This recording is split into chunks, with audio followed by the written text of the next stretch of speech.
The awakening of the empath begins not with a loud revelation, but often with a quiet, unsettling realization.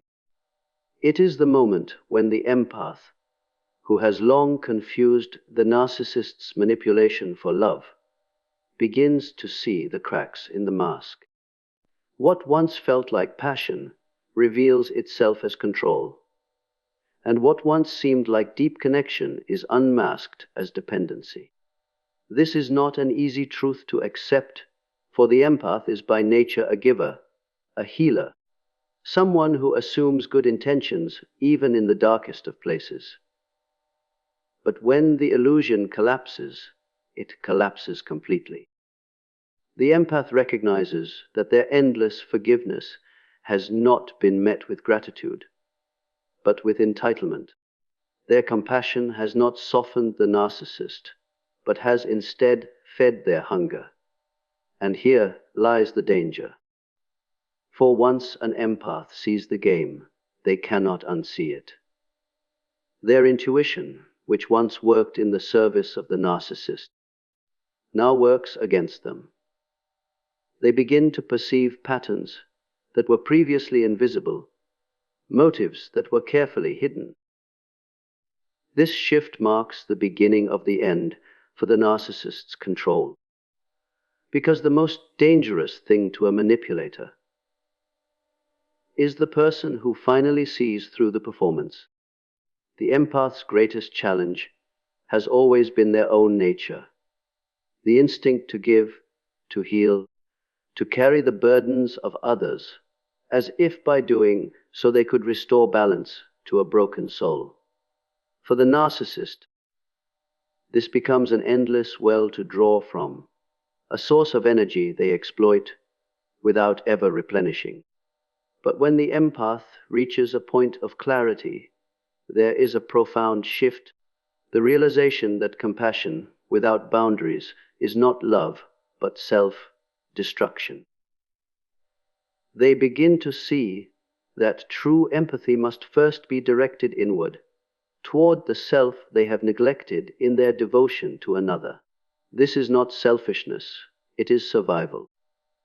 It is the moment when the empath ceases to play the role of savior and instead claims the role of guardian of their time, their spirit, and their peace. The energy once spent soothing the narcissist's chaos is now invested in healing their own wounds and rebuilding their own strength. The narcissist feels this withdrawal as a collapse of power, because without the empath's constant giving, their illusions falter, and the truth becomes clear. The empath, who protects their own soul, becomes untouchable. Self-preservation is not the death of empathy. It is its ultimate evolution. When the empath finally withdraws their emotional supply, the dynamic between them and the narcissist undergoes a seismic shift. For so long, the narcissist has thrived on reaction, whether it be love, anger, tears, or pleas for understanding. Every response served as proof of their significance, as evidence that they still had control over the empath's inner world. But when the empath reaches the point of being truly done, they stop engaging.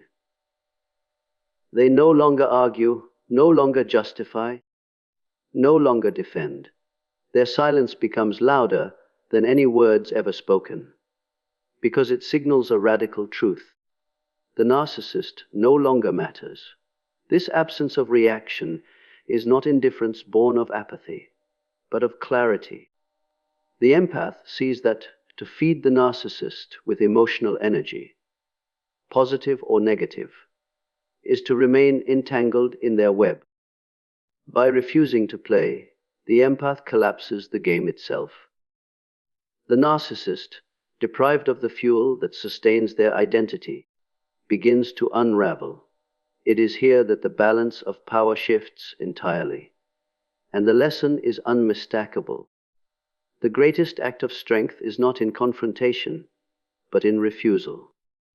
To starve a manipulator one must first reclaim the sacred power of their own silence. Boundaries are the language of self-respect. And when an empath learns to speak that language, everything changes. The narcissist thrives in spaces where lines are blurred, where generosity has no limits, where forgiveness is automatic, and where access to the empath's energy is guaranteed. But once the empath begins to draw clear lines, what they will and will not accept, what they will and will not give, the dynamic shifts dramatically.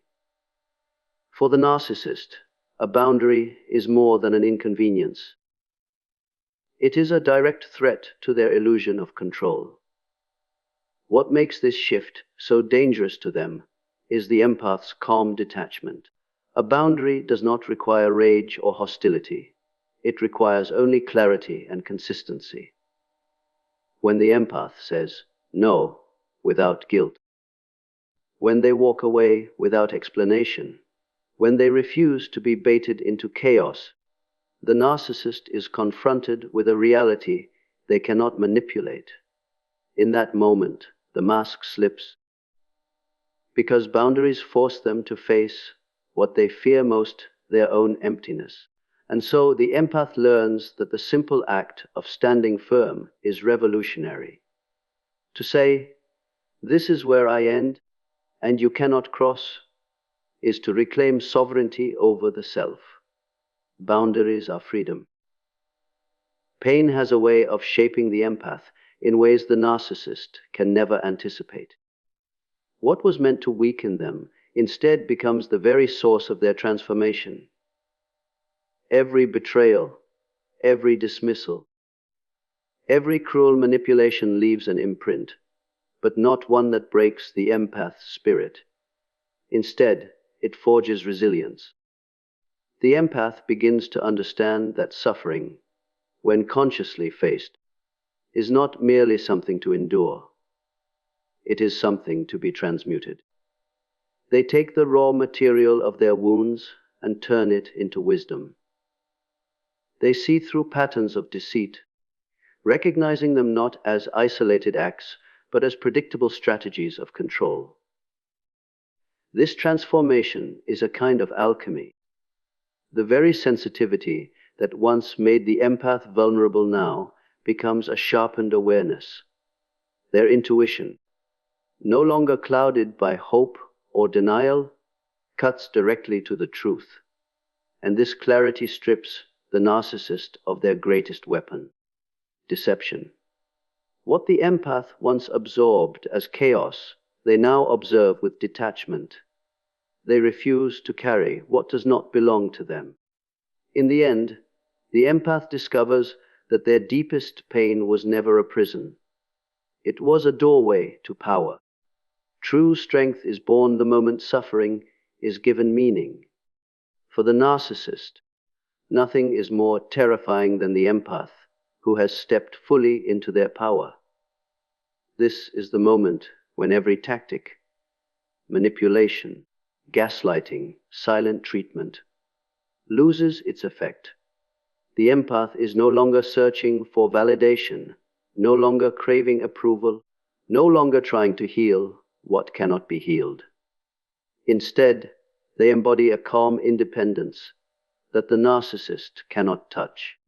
Their worth is no longer tied to anyone else's perception. It is rooted within, immovable and whole. What unnerves the narcissist most is not anger or confrontation, but indifference. When the empath ceases to react, they strip away the illusion of significance upon which the narcissist depends.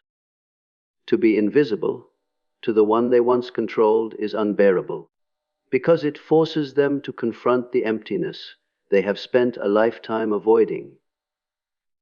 In this way, the empath becomes both mirror and shadow, reflecting truth and exposing weakness. And so the cycle ends. The empath walks away not as a victim, but as someone who has reclaimed their sovereignty. This is the narcissist's greatest fear, a soul they cannot break, a spirit they cannot own. Freedom, once claimed, is the ultimate form of defiance.